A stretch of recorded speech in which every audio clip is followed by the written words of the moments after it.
Support for this podcast comes from Frito-Lay and the 2023 Snack Bracket Championship. The Frito-Lay Snack-It Challenge is underway, and fans are voting on their favorite snacks to crown champion. We're talking about prime-time matchups between the best 64 snacks in the land. Will Ruffles Ridges reign supreme?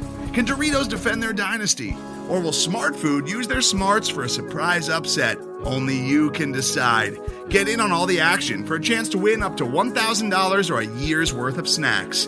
Let your snacks be heard. Just go to fritolaysnacket.sbnation.com to vote and enter for a chance to win. No purchase necessary. Sweepstakes ends April 3rd, 2023. Void where prohibited. Year's worth of snacks awarded in the form of 52 coupons, each good for one bag of chips. See official rules at fritolaysnacket.sbnation.com. This is the Black Gold Banneret Podcast.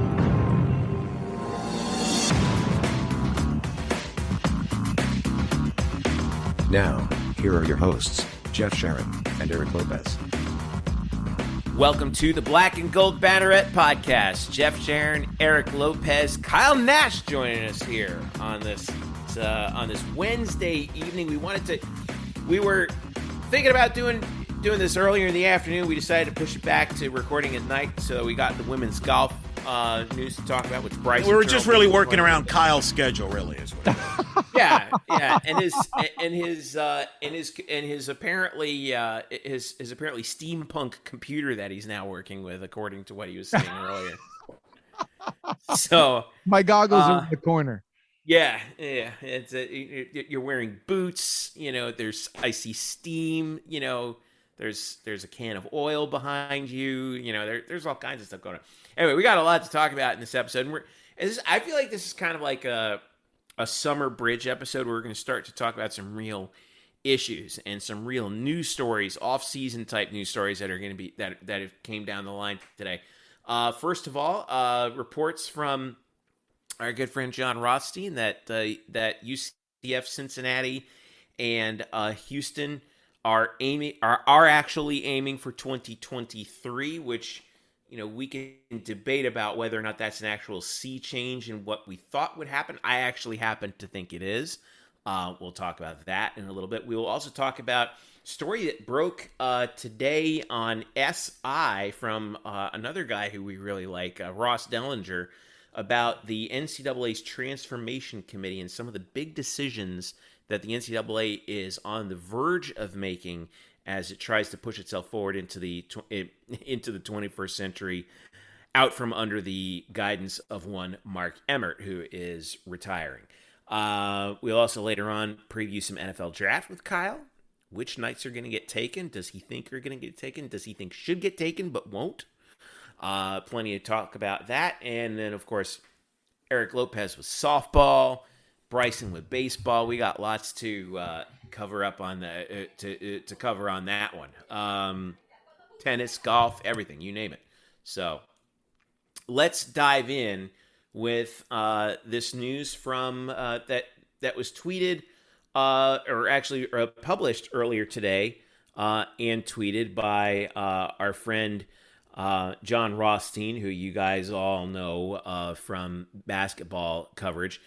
John stating earlier that, as I just want to get this right. Okay, news: Houston, Cincinnati, and UCF are all planning to join the Big 12 for the 23-24 academic year. Now, you might think, okay, well, we were thinking that, but let's rehash the story again from the beginning, guys. It wasn't that long ago that it was leaked that the American was seeking an insanely huge buyout from all three of the schools who were leaving that probably would have locked them into that July 1st, 2024 date, which was in the original announcement when those three schools, including UCF, announced that they were moving to the Big 12 conference, that they would go there by July 1st of 2024. Now it feels like it's a greater than 50% chance that it's going to happen 1 year sooner, 2023, July 1st, 2023. Mike Oresco has said that there has been no such agreement yet. Surprise, surprise. all the football people, Eric Lopez, are like, what are you talking about? We knew that would happen. But this feels like, I feel like the momentum, and Eric, I want to start with you. I feel like that prior to today, I feel like it was more likely that they would push it to the limit in 2024. Now, based on John's reporting, it feels like it's more likely to be 2023. What say you? Yeah, I think Terry Mohajir even said this. Terry Mohajir did an interview that aired. He did hint about that. Yeah, that's true. On Saturday night with your friend Jamie Say on the WKMG locally here. And he said he expected something to be finalized within the next 30 days. I don't think Terry Mohajir is throwing that out there without knowing that, hey, we're pretty close to a deal, right? Like, you're not going to throw that out there if you don't have a deal. Also mentioned Ross Dellinger, and I always love when college football people do this. So credit to Rothstein. He's the one that leaked the story. Ross Dellinger and other media, college football people, then jump in. It's like, oh, yeah, well, we knew this. And actually, what we're hearing, this will probably be done by next week. And I'm like, well, why didn't you just say so? Like, yeah, why didn't you report it? Like, where the hell were you? Yeah, like, what are you guys waiting on? Like, so I give John Rothstein credit for writing something. And I think for journalism, people forget this. Just because people like you, me, Kyle, might know this stuff, the general Joe fan doesn't. Like that, people might have forgotten. This is the line. This is the line. And forgive me, Eric, but this is the line between like informed speculation and actual reporting, right? Because I think we all, and on our group chat, Drew, who's not here to defend himself, and I'm going to flame him anyway and pull a Kyle Nash. I expect Kyle to defend him, though. They've grown closer today. Drew, we were all debating this, and Drew was like, well, of course everyone knew that. And I'm like, actually, no, we didn't. There was no reporting that said that this was actually in the works at all. Everyone we assumed. Everyone assumed that it would be because based on the fact that, or based on the opinion, I should say, that these schools don't want to be in the American any longer than they have to, and the American doesn't want to mill around any longer than they have to be. But John did some actual reporting here, and says, and to this point is actually confirmed that they're really actually working on this, and that's what they're aiming for. And I think you're right. That's like we now have hard evidence rather than hearsay. Right, things are going well. It could have been easily. They could have told him, "Hey, man, I think we're stuck here for another couple of years." I think you know what I mean. Like, they didn't say that, so I think this is good news. I'm not surprised, but it's good news. And we don't even know what the number is as far as what the buy, which is probably going to be the next step. It's all been hearsay stuff. But this is good news. If you're UCF, the sooner you can leave, the better. I don't believe it's in anybody's best interest to hold a school longer than they have to. Like, if you're keeping Cincinnati, Houston, UCF for 2 years, how does that benefit the American? It doesn't benefit them at all. I've maintained. Well, it kind of does if those brands are strong enough and those schools are strong enough in the respective sports that they're strong at. To some extent, but it just creates a lot of awkwardness. It's like a divorce. Just write the paper and move on. Don't hold out. Don't hold out for that extra mortgage, okay? Like, just move on, because you're just making it worse.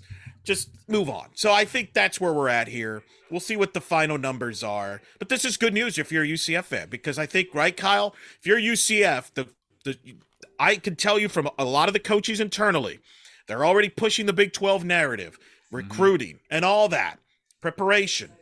You want to get there as soon as possible. You don't want to have like, hey, wait a minute. I thought you said we were going to be there at this time. Wait, when are you going to the Big 12? What? So now there's clarity. This makes a ton of sense that we're going to have some finalization on this in the next, sounds like, few weeks here, if not sooner.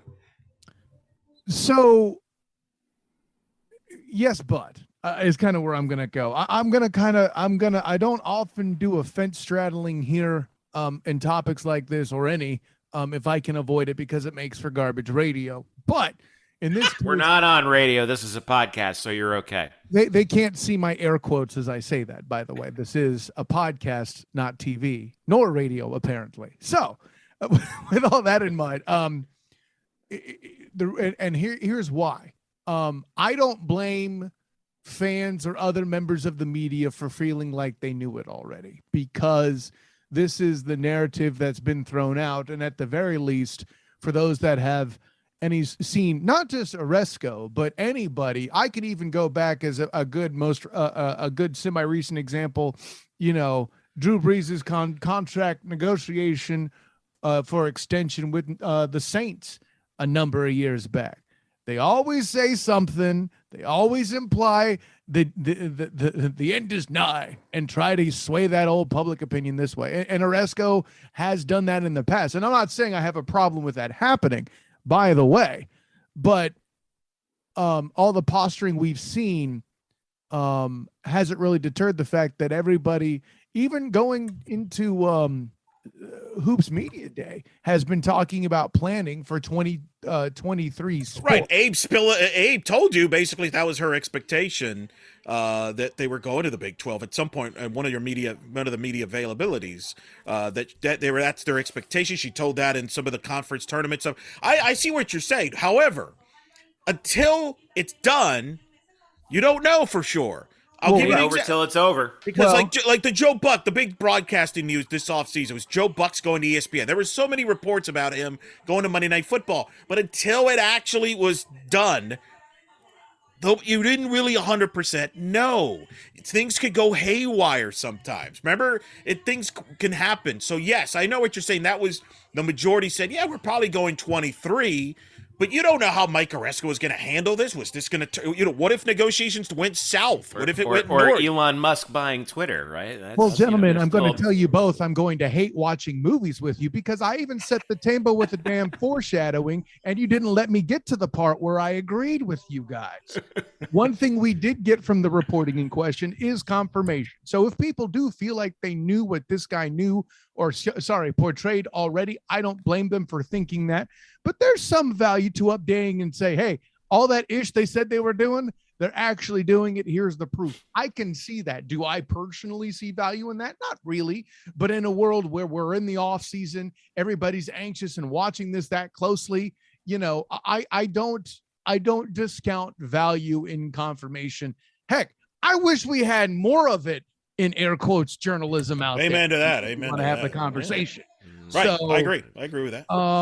There's some there. I'm not quite as skeptical as my good friend Drew, which is often the case, but I do see why he is he's feeling like he didn't learn anything new. It's not so much it's less that there wasn't reporting done.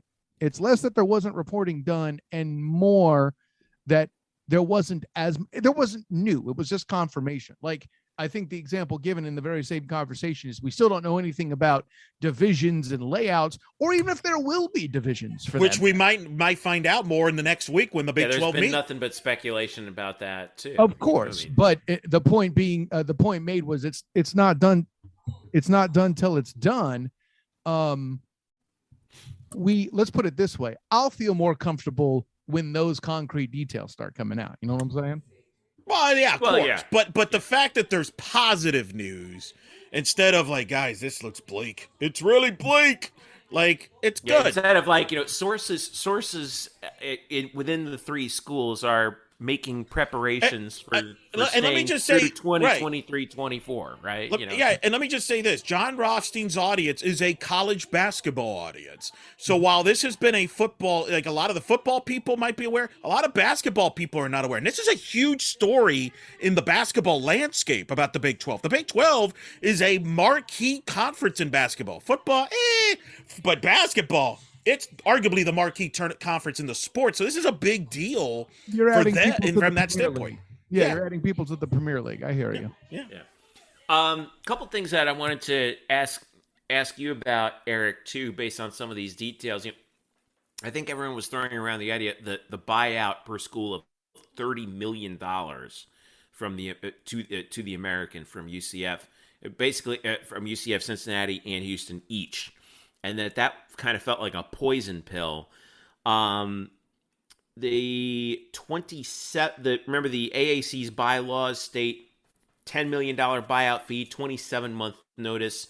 July 1 of 2023 would be 22 months. Do we have any idea about the buyout or what? Because Rothstein didn't provide any No, I think information? they're. I insight think on that. No, I think that's. I don't think it'll be as high as it's been out there.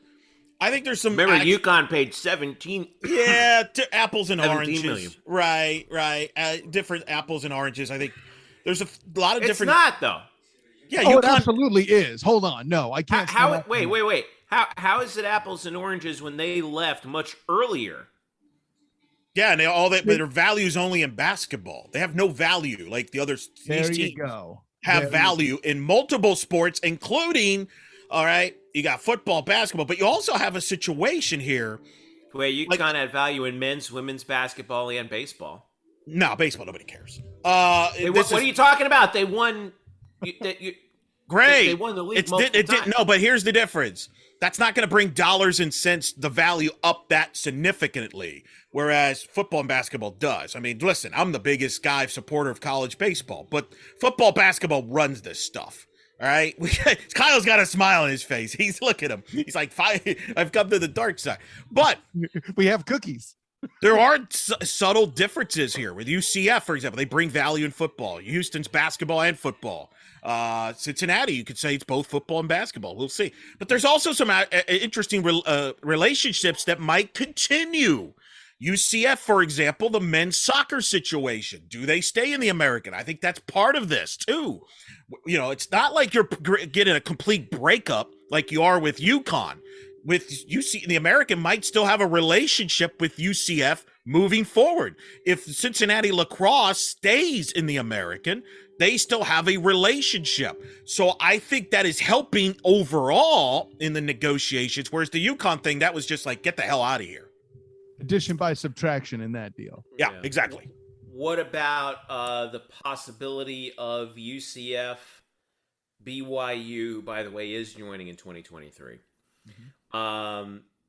Houston and Cincinnati having a crossover year or two with Oklahoma and Texas.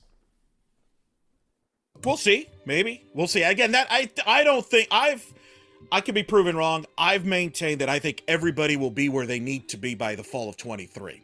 And the fact that Bob Bowlesby is stepping down, I think the Big 12 will have a new leadership that will use some common sense to everybody over there and say, guys, let's go ahead and write a check and let's part ways. There's no reason for this to continue for multiple years. Supposedly Texas is prepared to do that, but Oklahoma is not. That's Texas trying to throw shade at Oklahoma. Don't buy into all that stuff.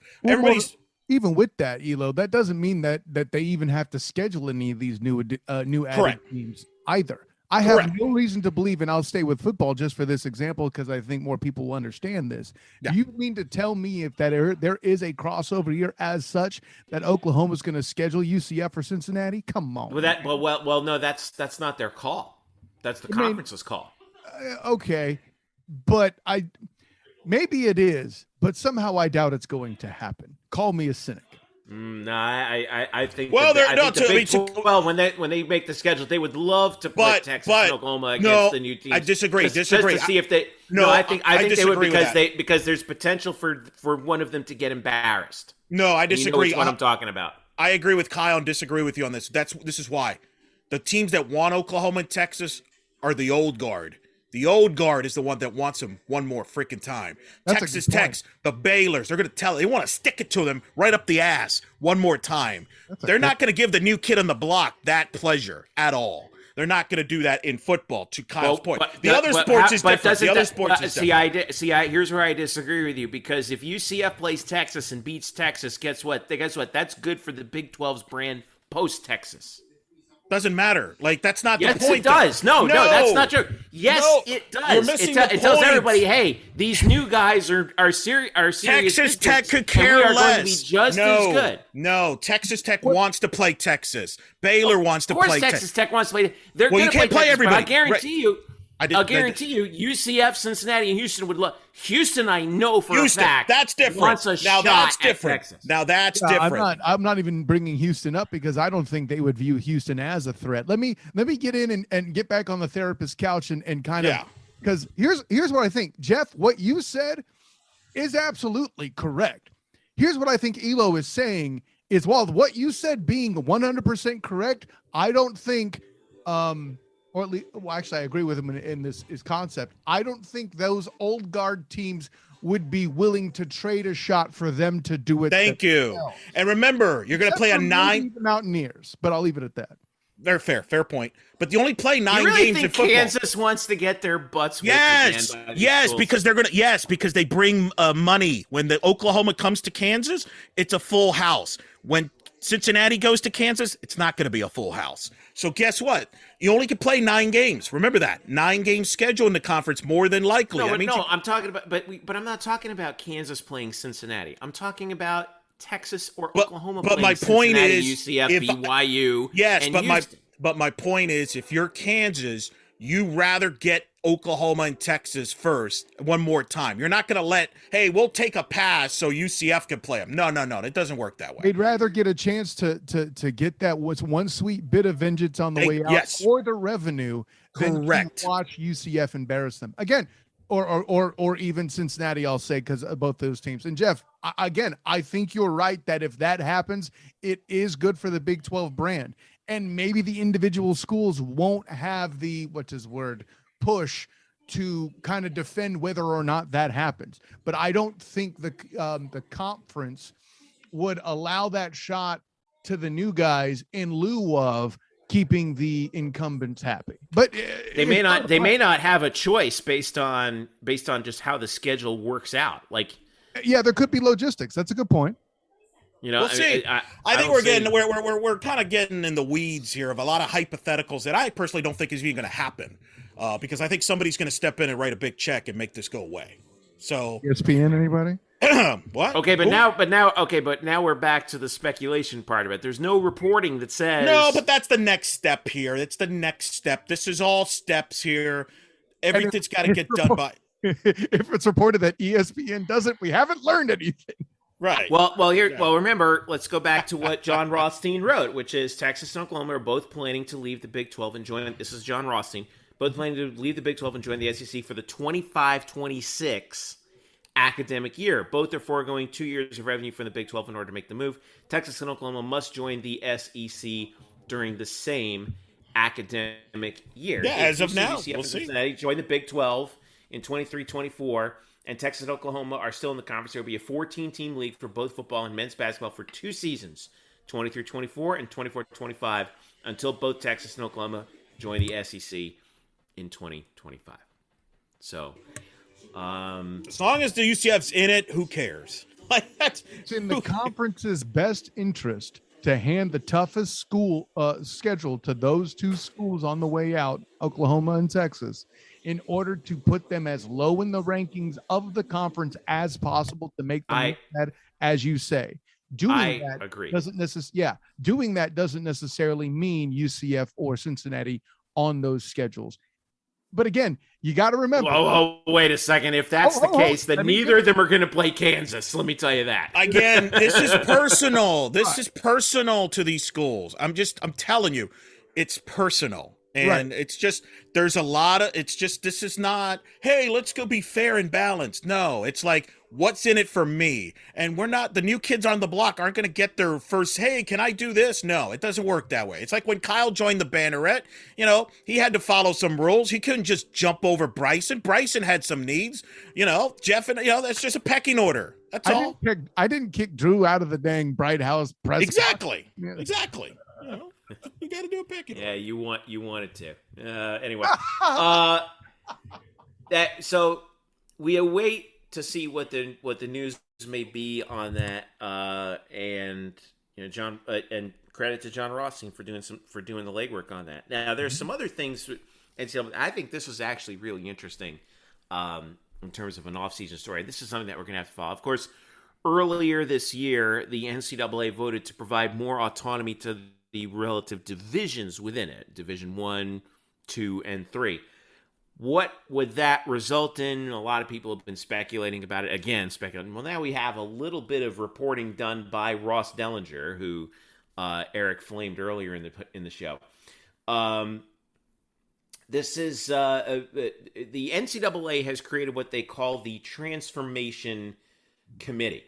A group which, according to Dellinger, is a group of high-ranking college leaders charged with overhauling and modernizing NCAA governance, and they are considering revolutionary changes some administrators describe as, quote, radical, end quote. Reading some of these changes, I don't see them entirely as radical. I see them as, like, duh. Like, why wouldn't you do this if you're going to do some changes?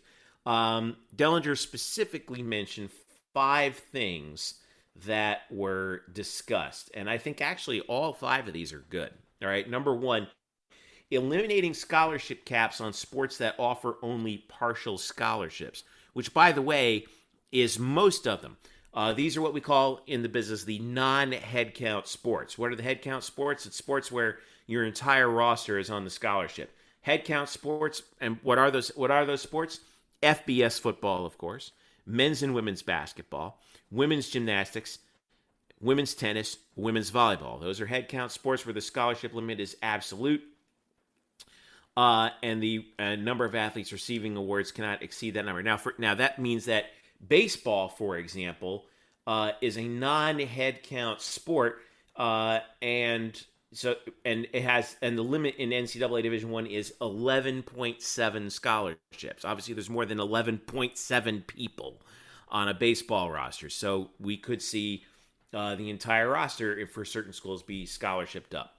Number 2, abolishing the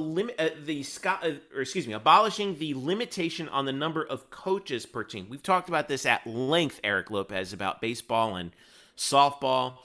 Greg Lovelady at UCF has been a vocal advocate for an additional coach. Now you could see many more than one coach, additional coach for baseball and several other sports. I just want to get to the other 3 because I think these are interesting. Number 3, expanding direct payments from schools to athletes. That sounds very vague. Not really sure what that means. Number 4, I think this is real. This is probably very much in the works, and we've talked about this before with regard to football. Reconfiguring the recruiting calendar. I think we talked about the early signing period and how the coaches initially wanted it, they got it, and now it's like, be careful what you wish for. And number 5, which I think we all agree, I think coaches want it, I think administrators want it, and I think we all agree this would be good. Number 5, implementing closed periods in the NCAA transfer portal. So, what do we think? I'll go ahead and step in on one thing. The only thing that I would give hard no to, like there's one in there that's just incredibly vague, and I would say no on the strength of that. I think you were mentioning it was the direct payments. Yeah, that I would need more detail on that. That is sticky as bleep as written, and I'll leave it at that.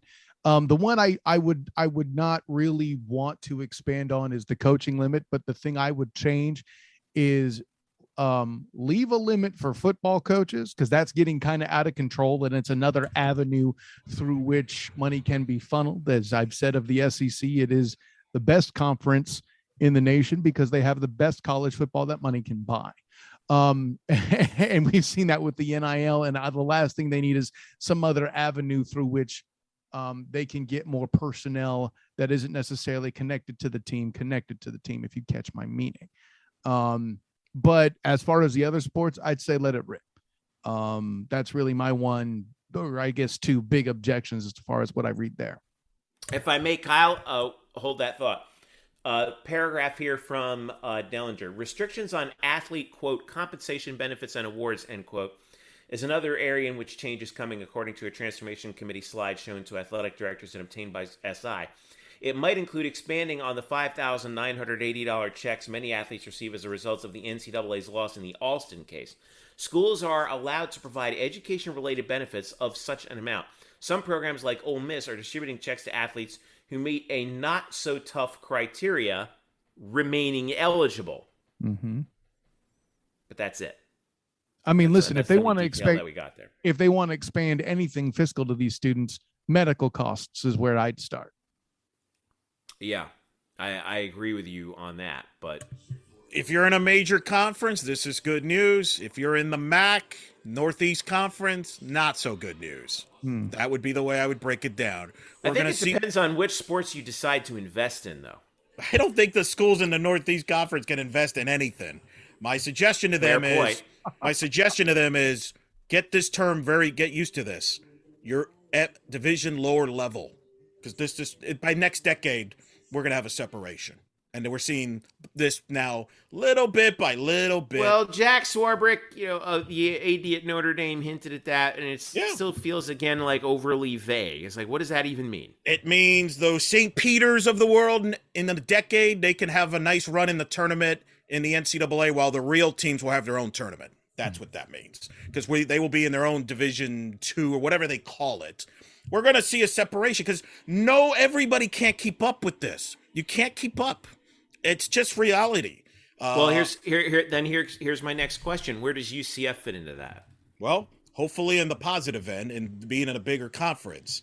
That's the goal. And I think we'll see how that goes. They're behind. I mean, they would be the first to admit they're kind of playing catch up now to some of the major conferences. But I think Terry Mohajir was on with Jamie Say, talked about what they're studying. They know what they need to do in the Big 12. One of the things that was positive about the interview with Jamie Say, there was so much focus about what he had to say about NIL and stuff. The big takeaway I had from that interview, he acknowledged that a lot of the Big 12 schools, the charting flights, not just for basketball and football, but other sports. That's what's going on here. He knows what it takes, and they're going to invest in that. And I think for UCF, and this will obviously be influenced by the TV contracts and everything, but if they're making enough money, they'll be okay. But they're not going to be, to Kyle's point, they're not going to compete with the SECs of the world, because what did you just describe the SEC, Kyle, once again? Oh, well, it's the best football conference in college football because it has the best college football money can buy. I would now argue to you, it's the best. You could put that across a lot of sports in the SEC.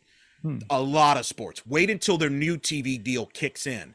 And I think that's, to your point, them in the Big 10 will have a huge advantage over everybody else. But I think UCF being in the Big 12 will help, because they could compete with the ACC. Certainly it's better than being in Conference USA, which is about to die, or the American, which probably will be okay, but not great. I mean, it is. It's about, the hierarchy.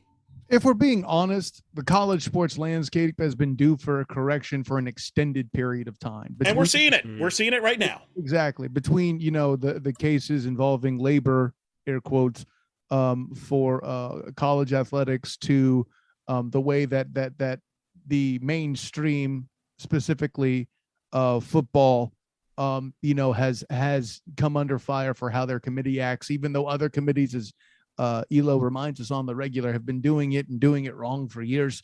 All that is now that there's more light on it, and all that's happening, and now that the NIL is a thing, market forces are starting to overwhelm anything the NCAA could do. And folks, what it seems finally, the NFL has a farm system. It's college football, and now the guys are making money in there, rightfully so. Yeah, I mean, we can have the NFL doesn't have a farm system that it's paying for, and nor should they. They don't have to. That's the smart business I move. Disagree. I just they don't. Well, no, if they want to invest in the development of their product, they should. But they don't have to invest in the development. They don't of their have product. to. Why would they? That'd be like saying, hey, let's serve the NFL media like great hors d'oeuvres and great spread. No, we don't have to, because you're going to come anyway. So it's smart business by them. I wouldn't do it either if I were them. They don't need it. Also proves you haven't had food at Ray J, bro, because they throw it. Oh, I have. I'm jealous. I'm a little jealous. No one cares about media spreads. Back to the original topic. Thank you. But I think that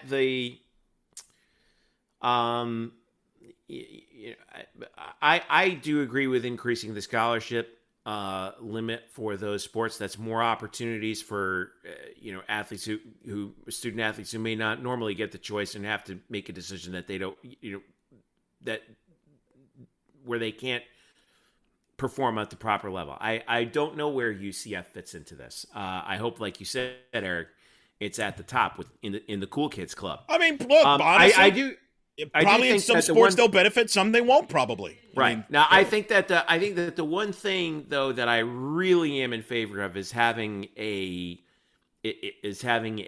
transfer portal window.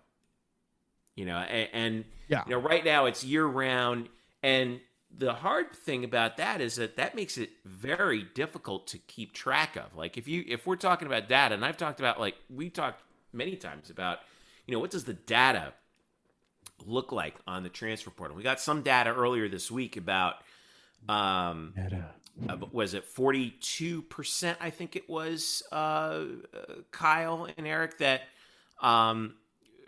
entered the transfer portal, landed at another NCAA institution, but that data is incomplete because at the time it was taken, there were more players, more athletes in the portal still waiting to go somewhere. And not all of them went to NCAA institutions. Some of them went to JC. Some of them went to NAIA. Right. That kind of a thing. So it's, I think that from a journalism perspective, it helps us keep track of what's actually happening out there. Right? That's not important. What we could figure it out. No, it is important because nobody cares from a journalism what the media. I'll tell you why it's important. Because there's no regulation on bad advice. Everyone who jumps into the portal thinks, "Oh, I'm the guy. Right. I'll just take my stuff somewhere else."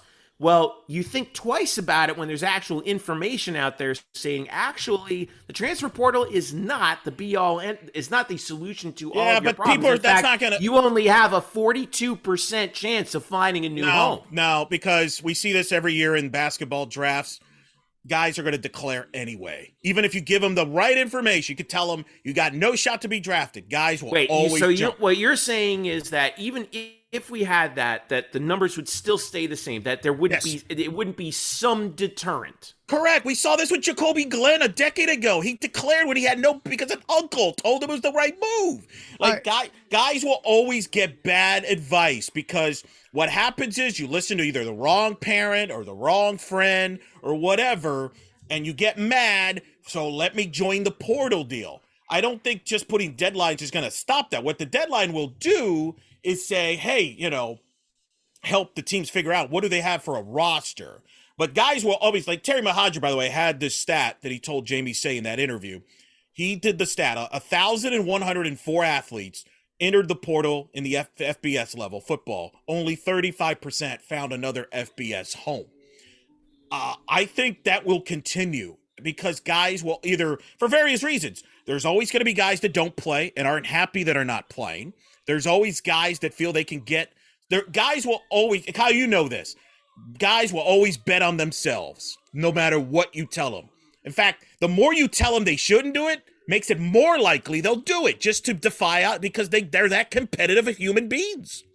I would love as a psychological, I hope someone does a master's thesis on the positions that are more inclined to do that and where we'll see that, because you better bet that they're going to be receivers and corners and quarterbacks that are mostly of that ilk that's going to take it and do it somewhere else. Pardon my big man bias. But I say all of that to say this. I don't think Jeff's trying to tell you, Elo, that bad advice will disappear. I think he's trying to tell you that, call it even only 5%, will be like, maybe that's not a lock. My girlfriend's here.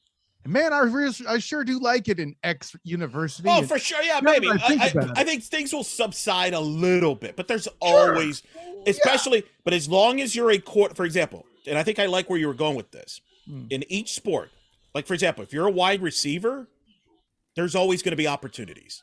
If you're a quarterback and you're not playing, Parker Navarro, you're going to leave because you want to play. That's not going to change no matter what you say because guys want to play.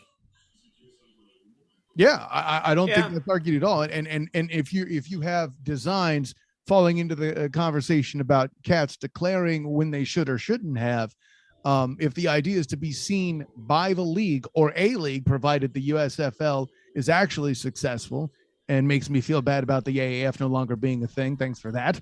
Well, there's the CFL. I mean, one of the reasons why a lot of basketball guys are declaring is they could play in the G League. They could play overseas. Oh, yeah. And it's different completely with basketball. Or, I mean, heck, if we're going to go to that and open up other sports, hell, like the market in soccer, if you're any good guarantees, you leave the U.S. Let's be real. Right. Exactly. Right. Right. But, I feel like there's, I'm straddling the fence, but for good reason here. I think it's going to be more than a trace amount.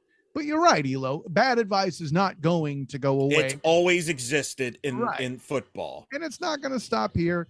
The opportunity to make that ton of cash is worth it to treat it like a lottery ticket and take that risk. I totally get that. but it's hard for me.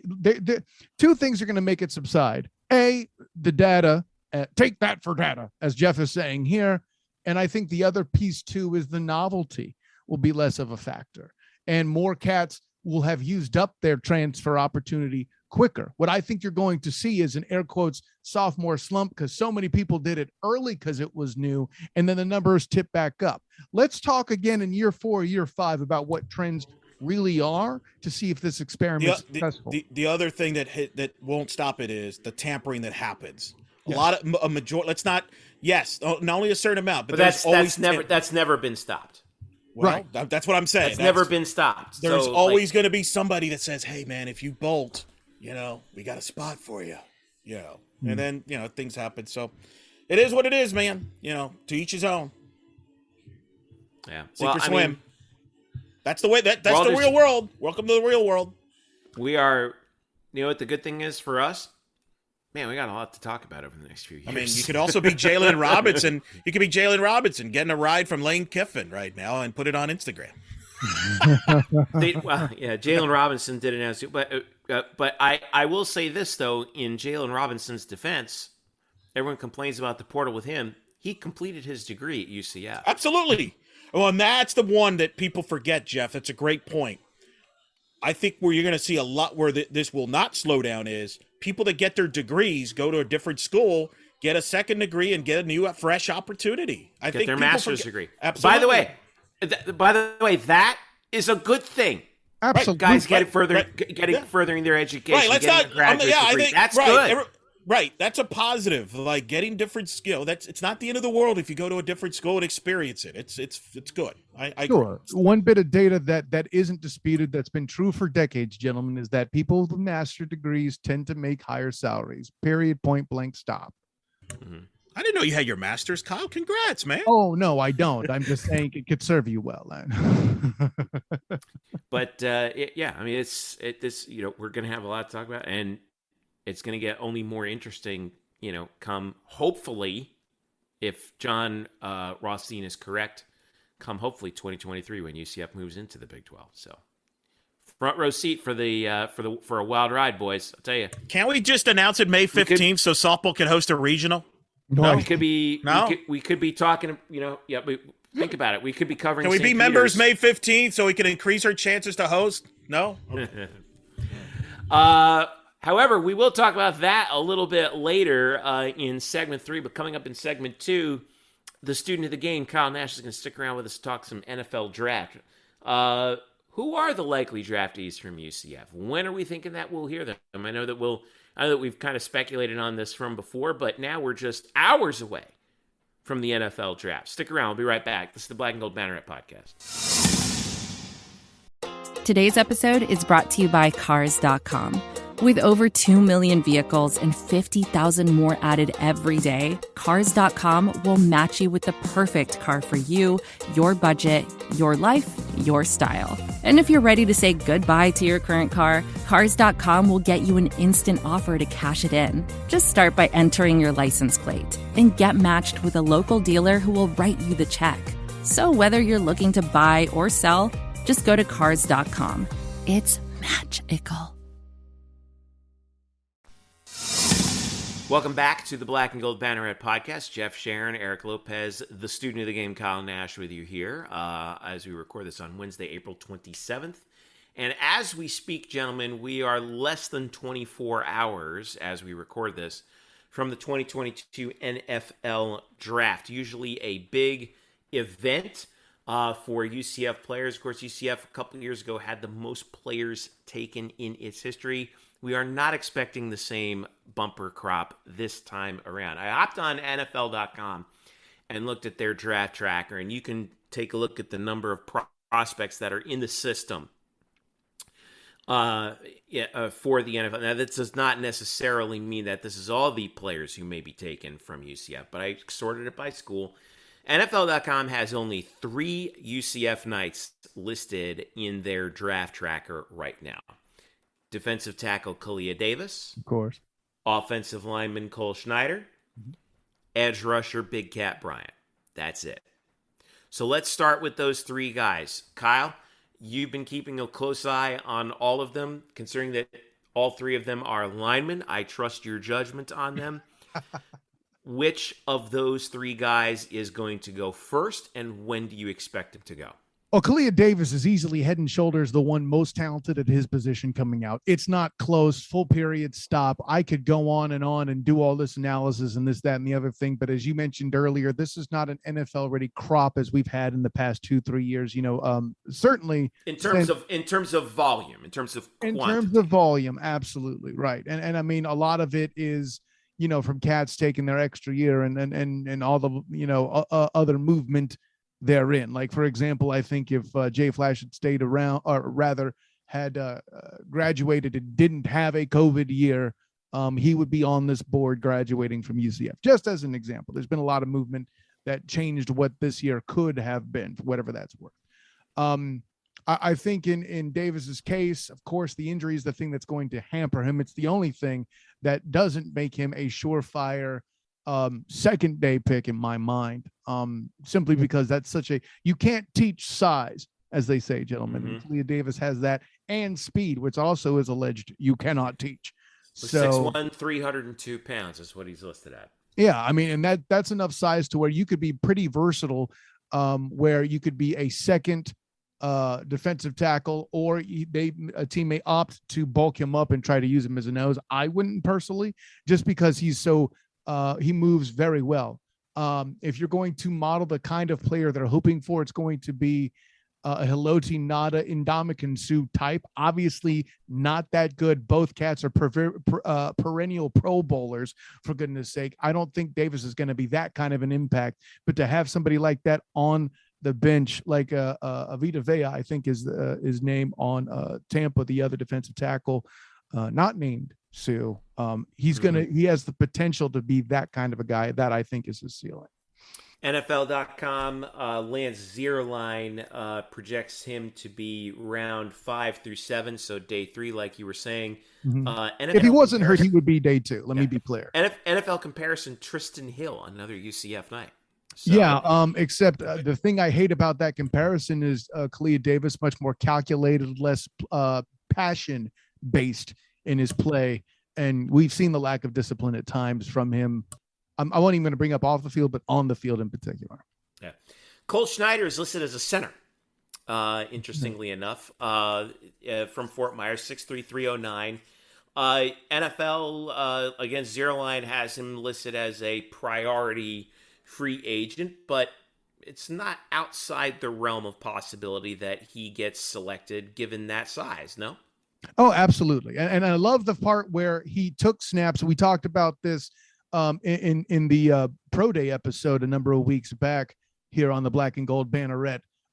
He took reps snapping the ball, in front of people as well, so they could see that get off. Him being a utility guy only improves his draft stock. Obviously, if you're looking for the kind of player he might be, this is going to be a Jeff Saturday type. Again, a perennial Pro Bowler. I'm not seeing Cole be that guy. But in a world where NFL linemen are getting hurt more and more on the regular, somebody taking a 6th round pick, possibly to beef up the depth of their line group. And maybe they'll see Cole as somebody who's a big guy that can move well enough that they could throw him in on special teams as well. Cole is going to do his thing as a utility player if he gets drafted. I don't think he does, but I've been wrong on other things before with the draft. I mean, listen, usually it's Drew that talks on this, not me. I still trust you as an lineman, and this is why the interesting case of Big Cat Bryant comes up. Obviously a tremendous impact player for UCF and just a born pass rusher at the collegiate level, but the pro prospects right now for him, according to NFL.com, are not very high. They gave him no grade, which says, and underneath it is a note says, likely needs time in developmental league. Fortunately, we have 2 of those coming online. At least as of this hour. Let's check back next hour. Well, Fox is committed for at least 2 years on the USFL. Wink. We'll see. Yeah, that's what they'll say. And I don't think that The Rock is to be sneezed at either. I would love to see Big Cat Bryant play for an Orlando franchise in that league, but there should already be an Orlando franchise in that league. I'm very irked. I agree. In the XFL? There's not? But no, there's not in Tampa, partner. Oh, Tampa. No. Actually, about that, in the recent leak of who the coaches are, Terrell Buckley was named the head coach of what would be an Orlando franchise in the XFL. But they did not announce the name of the franchise, or even, I think that was almost like an accident that they came out with. But which leaves me concerned. It is like a wrestling. It's just a surprise. He's running the show out there, but Big Cat needs time to develop somewhere, apparently. Do you agree with that assessment? So with Big Cat, I have to take a bit of a flyer on him because I only really watched him close for a year. I am not familiar with his work at Auburn as I probably should be to make this analysis. However, what I have seen would be allegedly at his best state, air quotes, as a senior, as an experienced player, as a veteran, hell, as a captain on the defense. And he has that problem that a lot of cats dubbed a tweener has. His speed is good, but he's not good enough to be a speed guy. He can't be lacking a better comparison off the top of my head, like a Julius Peppers type, nor is he big enough to be a power guy by any stretch of the imagination. He's not going to be, you'd have to really see if he could do stuff in coverage. If he goes to the NFL, it would have to be as a linebacker. And frankly, while he is a good pass rusher, we talked about how much struggle the UCF pass rush had at the beginning of the season. If you're an NFL prospect, you aren't that quiet in getting sacks. Now, eventually that ramped up a bit, but I think that's more because the defensive tackle position got more involved and drew in attention to the middle. Not to mention Big Cat at times in huge moments jumped off sides a few times too many. That's going to deter the scouts as well. I could probably find more things to bang on, but already fans are going to be mad at me.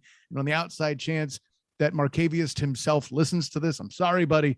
This is just what we see. I think you're a fantastic guy. It's nothing personal. It really isn't. Exactly. I mean, Kyle, you've covered the NFL for a long time. Hey, I want credit for getting his first name right. Well, you just did. You just gave yourself credit. But this league, it's hard to make this league. And the NFL, these guys are so smart now that they don't need to draft him. They could sign him as an unsigned free agent. And if they want to give him a look, like these guys, it's a tough deal, man. You know, from that standpoint, I agree. Look at how tough it was for guys like, for guys who were extremely productive in college. Adrian Killens is a good example. Like Nate Evans. I mean, he's been practice squad. That. Yeah, Nate Evans. I mean, Nate Evans is a fantastic football player. I'd want him on my starting 11. God rest him, Otis Anderson. Mm-hmm. Another one, right? I mean, he actually bounced between two teams, and then but then you got a guy like Jacob Harris who scouts see the physical tools and we can work with something on that. Now it remains to be seen what Jacob Harris actually does as a player in the NFL in terms of production. But Jacob Harris also has a Super Bowl ring. Yeah, right. He can put that on a resume. I like that you used Adrian Killens and Otis in these comparisons too, because as is with Big Cat, size was the issue for those guys as well. Right. Yeah. So, which brings us to the wild card. Everyone in UCF land, myself included, I'm sure the rest of us included, would love to see McKenzie Milton get his shot. And based strictly on his production as a college player at UCF prior to his injury, nobody deserves it more than him. But like we've been talking about, Kyle, this is a bottom line business. It is ruthless, and I think that's even a euphemism to call the NFL a ruthless business. What chance, if any, does McKenzie Milton have of latching on with a roster? At one point, his rights were signed to the CFL on the outside event he gets drafted. This was years back. Obviously, he was still wearing the black and gold. I think this is even pre-injury as well. I forget which franchise. It was probably the Argonauts. I'll look that up. I'll tell you, but go ahead and carry on. But that's to prove to your point about how impressive his production was back when. Hell, dark horse Heisman candidate, if you're to believe Orlando media and how they felt about the icon. Well, and in the CFL has a good history with quarterbacks that are not the tallest, not the biggest arms, but are mobile, i.e. Doug Flutie's arguably the greatest player ever to play in the CFL as far as career-wise, Canadian Football League, whereas the NFL, that's not going to cut it. Well said, Elo. Even in an NFL where mobility is more important now than it's ever been. Here's the issue with McKenzie. People can look over being undersized. Please see Kyler Murray. People can look over having a very interesting arm motion. Please see Ben Roethlisberger. But in McKenzie's case, his mechanics were always pretty awful. Now, granted, he got the job done. No one's going to argue his heart. That's what the conversation, that's why we're even having the conversation. The dude made an inverted touchdown. That was a very important play on the road against Memphis in a game that I believe was decided by a single point in 18, if I'm getting my year right. Correct. But the long and the short is this, gentlemen. I hated his mechanics before, and he relied a lot on mobility to bail him out. And that, under no circumstances, is gone now. Heck, I still don't think his throwing motion is as good as it was before he got hurt. And let me just clarify for on your behalf. You're talking just as a pro prospect. Correct. You're not talking about him as far as a college player, because college players have some. You could be successful and not have great mechanics. You could be a great player, not have mechanics. But in the NFL, that is pivotal. I mean, hey, you cannot have great mechanics and be successful. Please see Brandon Wimbush and Desmond Ridder. Okay, but at the end of the day with McKenzie, I don't see NFL on him. I just don't. And as much as Elo likes to make jokes about Desmond Ridder being the first quarterback taken for his and whatever team's sake, I hope not. Well, he's going to be. He's probably going to be, though, because of the potential that, Jeff, you mentioned earlier. NFL guys will go on potential. And they always feel like, look at the athletic ability. Please see Mitchell Trubisky. I got you, home. Right. I agree with you. I was not a Mitchell Trubisky guy at all. It was ridiculous that he got right. We've also talked about quite a bit about how this year in particular is a very weak draft in terms of quarterbacks. But to Desmond's credit, he's worked himself to where he's probably going to get taken, if not late first, somewhere in the second or third round, and he's going to make money, man. And a lot of our audience try to hate on him, but the guy is going to be in the NFL like many of those Cincinnati players are, by the way. I mean, it's going to be a tough night for us because you're going to see a lot of Cincinnati guys get drafted, including their cornerback who's fighting right now, competing with Stingley from LSU to be the number one corner taken in the first round. Sauce Gardner. Yeah. I would love, by the way, UCF fans, you know how much I love you? I would love to see Sauce Gardner in a Giants uniform. You know how big of a Giants fan I am. Y'all need a defensive makeover enough for that to be a thing. True. I mean, who's your last big corner since Prince Makamura, for goodness sake? I don't remember. Oh, boy. You're putting me on the spot here, man. Anyway. No, actually. Well, Jabril Peppers, well, he's a safety. But anyway. Yeah. By the way, I should add to a point that you made in 2018, McKenzie Milton's CFL rights, Canadian Football League rights, were acquired by the Hamilton Tiger Cats. They have retained his rights through, as of last check, September of 2021. Mm-hmm. So good on the Ticats for sticking with McKenzie Milton if he decides to go north of the border. That is an option. And again, say XFL what you will. Orlando, right? XFL is an option. If the USFL could be a very attractive option. For that to happen, you'd have to actually have teams outside of Birmingham. You'd have to have teams outside of Birmingham to get an audience. I think the XFL would make more sense because we'll actually have teams in local markets. Orlando would make a ton of sense. He would draw. He would be a draw. And that's I should say in the USFL's defense, they are doing that only for the first season. Yeah, well, the one and only year they'll have. But enjoy Paxton Lynch, guys. His last 10 minutes of his pro football career. But ouch. I agree. I'm going to finish the thought. Davis is the only one getting drafted, right, Kyle? If we made a prediction right now. I would say two players. Eric is asking you for his gunpoint prediction. I'm going to say two players simply because I have a streak of being wrong about where UCF players are going to get drafted. Join the club. I mean, yeah, you know, Jacob Harris in the 4th round. What? Nobody saw. Yeah, that was. Yeah, Traquan got drafted. Traquan Smith got drafted higher than I thought. Mike Hughes got drafted higher. I didn't 1st round. What? Did not see that coming. Not all that much higher. What's that? Not all that much higher than we thought. We thought they would go high, but you know, not high. I did not. Not as high as they went, but fairly high. Well, I mean, I thought both guys were going to at least wait until 2nd or 3rd day, depending on which player, and I was wrong in both rights by at least a day. You know, Trey Nixon, for example, another one I missed on. I didn't think he was going to get drafted, and he did. Good for him, by the way. You know, Are we missing anybody, Kyle? Or is there somebody who may go that we're not talking about? Brandon Johnson?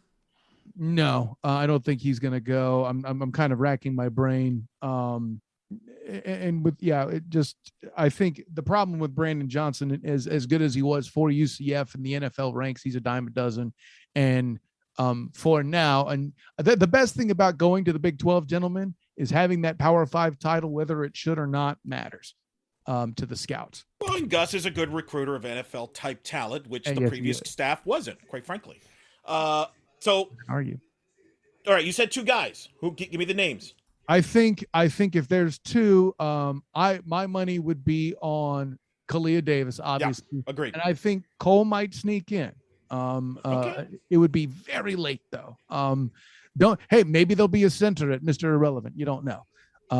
But can we take credit for that? So we had him on the show. You interviewed him. We had him on the show. Good Banneret karma for him, maybe. I mean, listen, brother. You gave me credit for the women's basketball success, and then look what happened. So let's not tie my name to too many things, please. I think Abe would thank you. She got a nice paycheck out of it. Personally, she should better call you by her first name at this. It hasn't happened yet.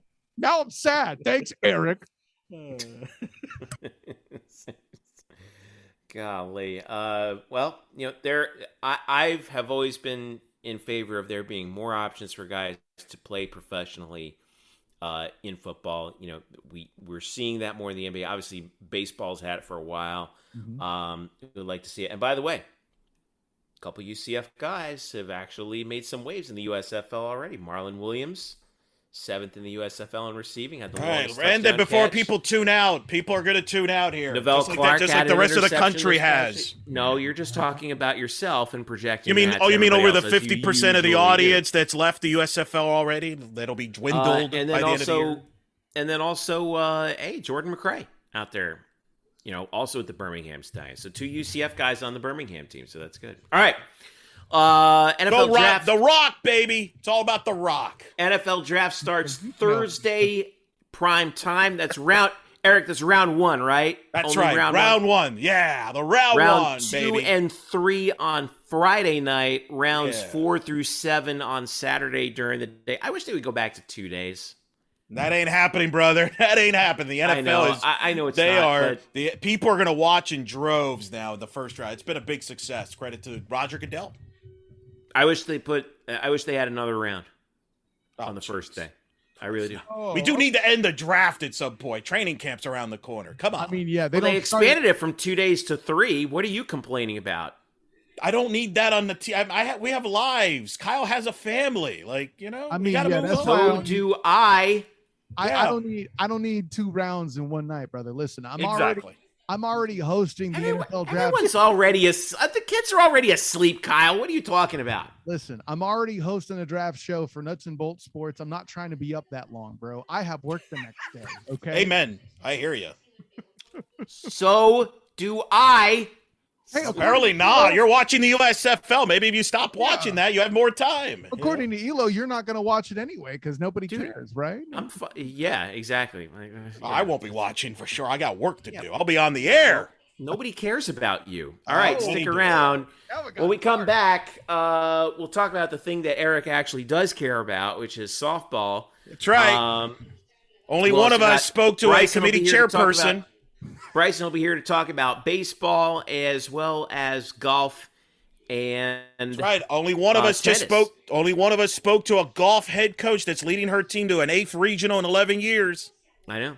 And hey, basketball transfers, right? Yeah. We'll talk about a little bit about that as well. Kyle Nash, the SOTG. Kyle, you want to stick around for the last segment, or you got a dip? Come on, Kyle. I mean, listen, it's already prime time. The kids and my wife are all probably asleep already. I mean, I can do this is why I end up watching more footballs, because everyone goes to bed early in my house, and I got nothing to do. So I just put on. I only watch more football when I listen to Kyle talk football. That's the key. Listen, man, all this butter. Could you be any more disingenuous?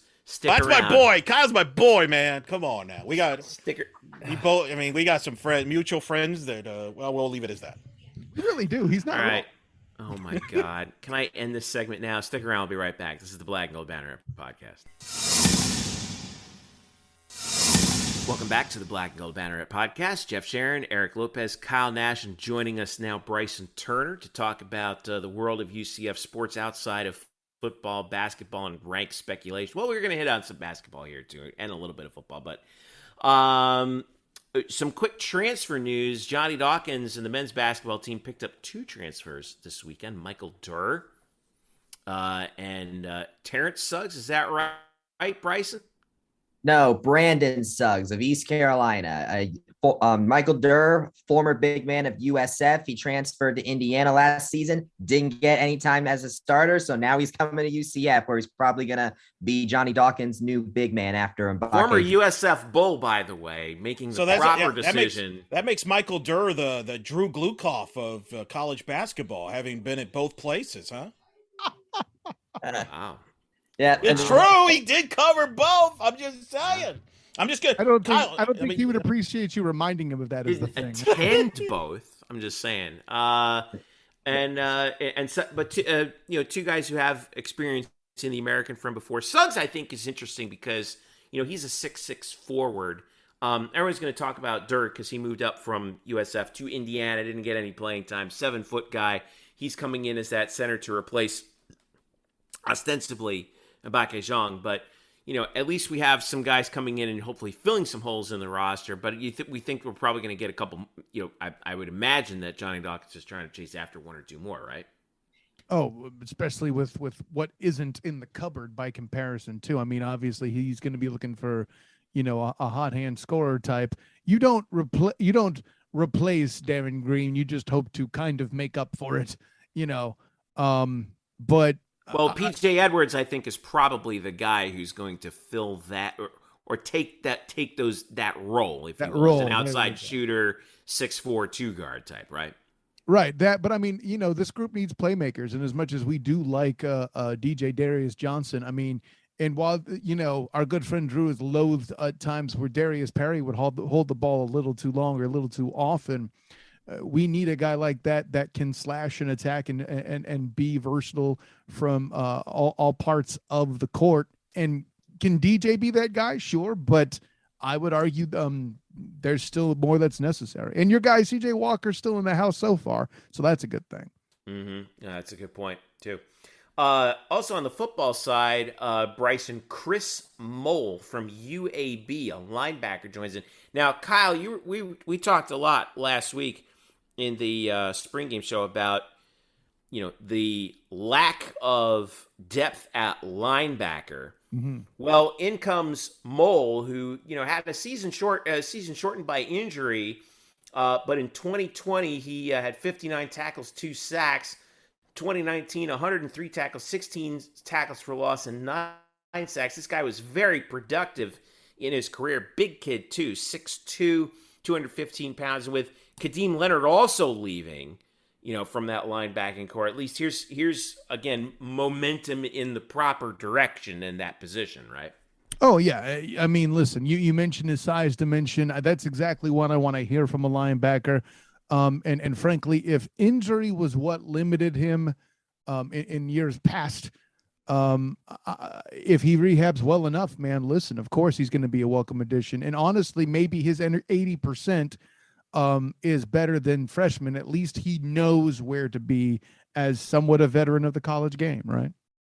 I mean, he was all CUSA in 2019 and 2020. I honestly could think that he could have easily achieved that again if he didn't get hurt. I mean, he only played in 4 games. So, right. I mean, I would say it's a bit of a gamble on Gus's part, but I mean, I think that if this is something that works out, it's going to work out really, really well. Yeah, I mean, the chances are better than a lottery ticket here for sure, Bryson. You make a great point there, absolutely. And it's like I said, it's all about how he rehabs and stuff. But listen, they would have had to at least work him out, or not work him out, but seen something that made him think he could recover well, right? And I mean, if you're saying, yeah, it's a risk, well, every transfer is a risk. You know, I mean, right. Over and above normal, I think is what Bryson's getting at. Sure. Any transfer is a risk, both for player and program, both for king and country. Right. But to the point made, in the spring game and the lack of depth, you know, we're talking about guys that have left and stuff. Listen, the biggest damage has already been done. And if you can get an all-conference player in the house, you're already upgrading something, even if it's just a little bit, right? Yeah. All right.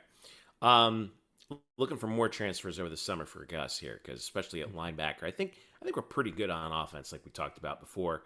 You know, maybe one more wide receiver, but I think that overall we're actually in pretty good shape on that side of the ball. It's the defense that I think is probably going to need some help there. All right. But you make the point. Gus is working the transfer portal. And as I said on Twitter, when you call Gus a boomer, it's not about his age. It's about he and his staff's ability to make booms happen with these transfers. Oh, come on. That one was too easy. I'm throwing a flag on that one. What can I say except you're welcome? I'm throwing, and now I'm throwing the hat, too, on that one. Let's talk about UCF softball. Let's talk about UCF softball here. 39-11 are the Knights. 11-1 in conference. Eric Lopez, after they take 2 out of 3 at Houston, lost 9-8 in their last game. It was their first conference loss. It's their first loss actually since April the 3rd when they lost to Virginia Tech. Here we are on April 27th, so it's been a while. But let's take a look at where they are in the RPI right now. Still at 15.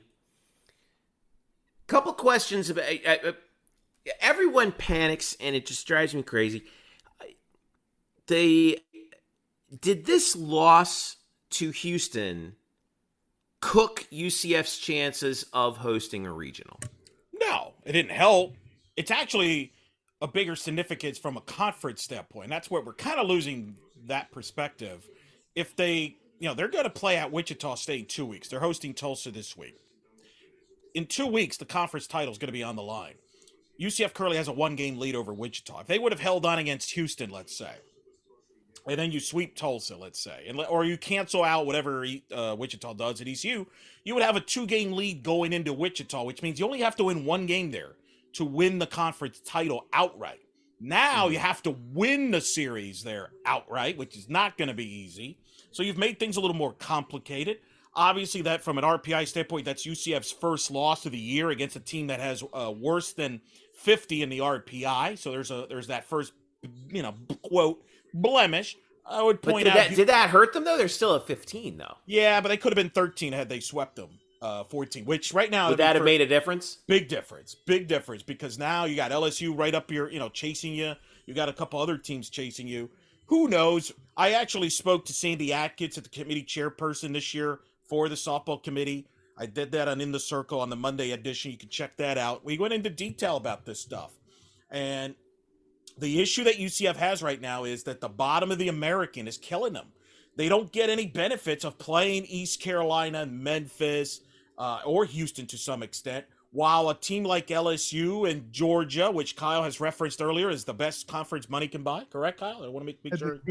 I was saying football in particular, but I won't tell you. It's the best it's the best softball conference money can buy. How about that? Okay. Add that to the repertoire. And they're going to take advantage because every time they play, they're going to play a team in the top 50. So that's what UCF's up against. That's why if we could actually just kind of speed up this Big 12 thing and just make this official by next week and just say UCF's a Big 12, I like our chances to host better. That'd be great. Now, I got to give Kyle credit because I was frustrated with the Sunday loss and I was trying to figure out what happened. And Kyle, talking to Kyle, I saw the light because he made great point. the Knights wore the Citronaut blue carnival jerseys on Sunday. That is the second. In really? fact, yes, UCF is now 1-3-1. 1-3 wearing those jerseys. They were no hit by Virginia Tech. They lost a doubleheader wearing that against Virginia Tech. They barely got by East Carolina in those jerseys, and now they lost to Houston. I think Kyle's on. Kyle, you're right. I'm on your side. We're not even adding the fact that baseball got destroyed wearing those jerseys against East Carolina. Bryson was there. He could confirm that. Clearly, these Citronaut Carnival blue jerseys are not working in the spring sports, Kyle. You're right. That's Canaveral. Whatever. Get him out of here. Bring back the black and gold. We should say. Listen to Stevie Wonder. We should mention though, Eric Lopez, that in the fourth inning, UCF had a 7-1 lead on Sunday. Yeah, it hurts. Trust me, I watched it. Well, I mean, the pitching. I think there were some pitching decisions there that they probably wish they had back. 4 errors were committed. That didn't help. And you're in that park when the wind's blowing out 15 to 20 miles. I've been there a million times. The ball's going to fly. So that's stunk. Well, 6 games to go. The last 3 at home. Senior weekend coming up against Tulsa. Friday, Saturday, Sunday at 6, 4, and noon respectively. All games on ESPN Plus.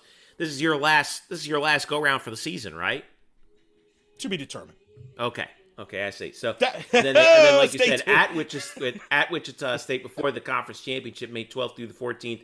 Obviously, Tulsa right now in the standings are not very good. 4-6-1, third from the bottom in a 7-team league. You got to bust out the brooms here, right? Yeah, except one thing. It's Tulsa. That's never easy against Tulsa. In our defense, to be fair, we're playing them at home this time. That really helped. Play them there. Yeah, that really helped out football in 2020. There, all that happened is the bounce house. We're not talking about football. We're talking about. I'm telling you, it's. I'm just saying, don't take them lightly. That's all I'm saying. Don't just one game. It is senior weekend, so they'll honor the seniors. Also, let's make a note here. Jada Cody in the Houston game made history. 3-run homer in that game. 60 RBIs for the year. Her and Stephanie Best are the only 2 players in the history of the program to have driven in 60 runs or more in a season. She's tied for second most ever with 60. Stephanie Best is last year in 05. She drove 60. Steph has the record from 03 in 66 RBIs. Keep in mind, Steph played more games back then. They played more regular season games back then. Now they're capped at about 56. But back then, they could play up to 70 games. So Jada's actually faster to 60 from that standpoint. But big congrats to her, who continues to have this monster year and was shafted by a bunch of imbeciles in the USA Softball Committee that voted for the top 25 finalists, because nobody has more incompetent, idiotic people in the sport, in any sport, than softball when it comes to voting. Eric Lopez for committee. Thank you. Yeah, thank you very much. I don't know if rants like that are gonna help his candidacy. I'm just saying, Yeah, I agree with that. I'm just, just from a PR. So we'll see. I think UCF from a hosting standpoint, back to that point, they're gonna have to, in my opinion, probably win out because you got to be including the conference tournament. Probably, because again, the SEC teams, in particular, LSU, Kentucky, and Georgia, are 3 of the teams they're chasing down. They're going to keep improving their resumes, playing the last part of the regular season and then the SEC tournament. And this is significant because, and again, this is important that people have to understand.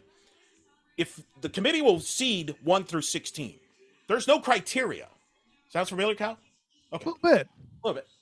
Because, everybody tells me that the other sports are decided on the field. Not true. So they're going to pick their 16 teams. And then what happens is they don't seed after that. They put all the information of all the teams and their resumes into a computer. And the computer, which, again, this is an NCAA thing. The NCAA has the 400-mile radius rule that me and Jeff have talked about for millions of years in these sports. It is not the committee's job that does that. It's the computer. Well, here's the problem that UCF runs into every time they're in this freaking tournament. Florida and Florida State are really, really good at softball. Like, really good. Like, national title contender good.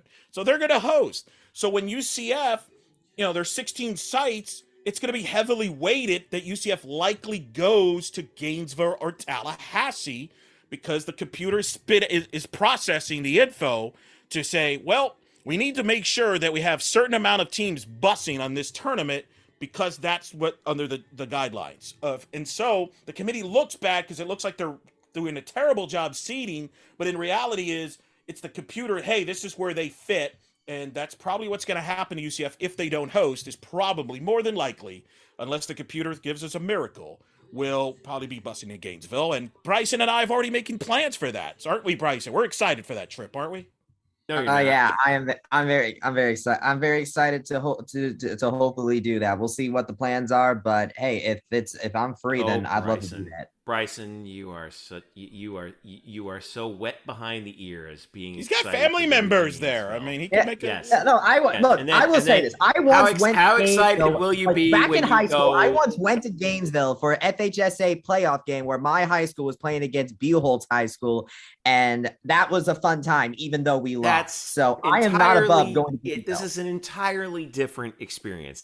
So let me tell you from personal experience, okay? Because when you have to go to Gainesville in the NCAA tournament again and again. Yeah, but for him it'll be a first time. I'll show him the ropes. I'll show him where the ropes are. Yeah. And again. It gets pretty frustrating, to say the least. Gentlemen, they refer to somebody who's a novice as green.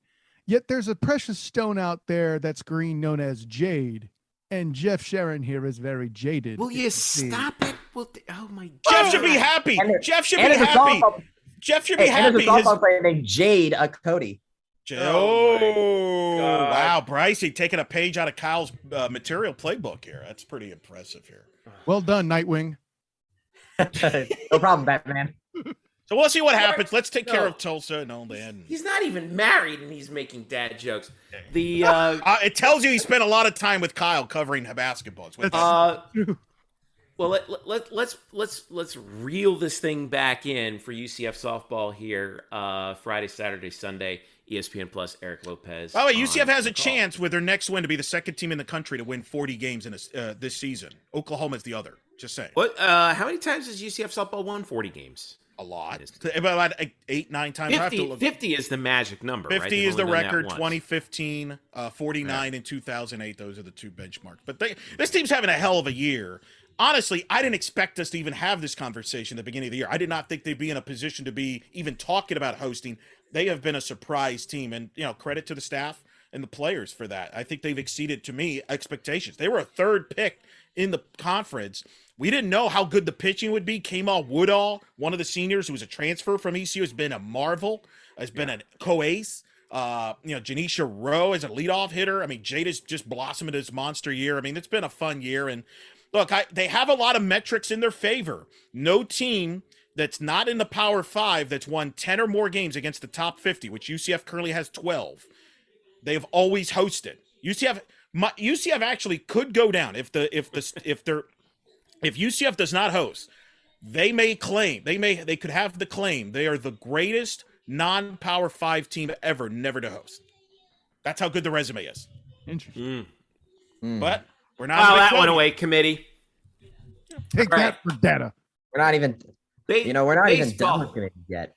Yeah. Baseball. Speaking of teams that are heading down the stretch of their season, 4 conference series left for Greg Lovelady's team after a fantastic weekend at Wichita State. They sweep the Shockers, score 8 runs in 2 of the games and 16 in another one. So a 32-run weekend for UCF against the Shockers on the road in a place where the wind just blows out like crazy.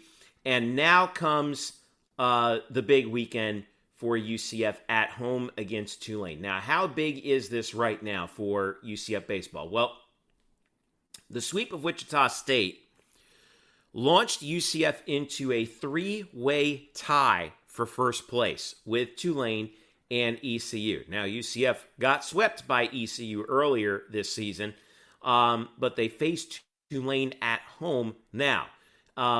Wrestling night, Eric Lopez, on Friday at 6. Citron on Saturday at 6 on Saturday. It's huge. And Bark at the Park on Sunday. It's a huge weekend of events at UCF baseball. Well, I could care about this, but let me tell you this, Bryson, right now. Eric doesn't like dogs. Well, I don't care about that. Friday night, Bryson. Like I said. Bryson, Friday night is the biggest assignment of your young Banneret career. This is it. It's wrestling night. I heard Greg Lovelady. He was on with our friend Mark Moses on. He broke down what Friday night. All the wrestlers are going to have, all the baseball players are going to have walk-up songs with wrestling themes. There's going to be the KWO shirts given out. Your job, going to have some special guests in the house, maybe? Absolutely. Bryson, your job, the most important job. You need to write down every walk-up song. You need to tech tweet. Who are the wrestling theme musics? Which players? What is Les Bodeker's wrestling walk-up song? What is Jeffrey Pena's walk-up song? What is Greg Love? I'm going to actually hope if softball, God, I wish we have softball and baseball separate. Why do we have to play at the same time? Because I would be out there right now in a Steve Austin shirt covering the game with you, Bryson. But this is the biggest game of your career. Don't let me down, Bryson. And don't let Brian Murphy down either. He's going to be watching you. Oh boy! All right. Do you want me to tweet the walk-up songs live, or do you want me to make a list and do it once they're all played? I want them tweeted live. I want a GIF of each band. No, each wrestler or wrestler. Folks, as the managing editor of this site, I just want you to know this is what I deal with on a daily basis. All right. And you know you love us, Jeff. You know you love us. Listen, I'm going to be on the air while this is going on. Murph's probably working. He's probably snorting baseball games like left and right, watching a million baseball games at once. We need those tweet updates because I can't see it. I won't be there. I'm dependent on you, Bryson. You're my eyes. Bryson, I want to talk with you about actual baseball right now. So UCF yes, please. 106th in the RPI. Right now, I mean, the AAC is just having a down year in baseball overall, and I'm looking for Tulane here in the RP. They're pretty high. Okay, they're 52nd. At this stage, so that's a greater than 50 spot gap between two teams that are tied, two of the three teams tied in the AAC standings. So this is a tall order for Greg Lovelady's team, and the injuries have been stacking up too. So where is UCF coming into this critical series against a quality opponent? Well, let's just say that I am particularly glad that they're coming off of a sweep going into this series and that they're playing at home, because we are in a completely opposite situation from where we were at the beginning of the season. Now, instead of the offense needing some improvement and the pitching being lights out, it's switched. The pitching is now been crippled by injury, and the offense all of a sudden just showed up and showed out against Wichita State. Shout out to Trent Taylor and Michael Brooks. They've been struggling a little bit this season, but they absolutely went off against Wichita State. Michael Brooks, I think, even got AAC Player of the Week, if I'm not mistaken. But Tulane is its own beast. They have Grant Siegel, who has the second lowest ERA in the conference at 2.15, and then they have the two highest batting average in the conference with outfielders Ethan Groff and Jackson Lynn.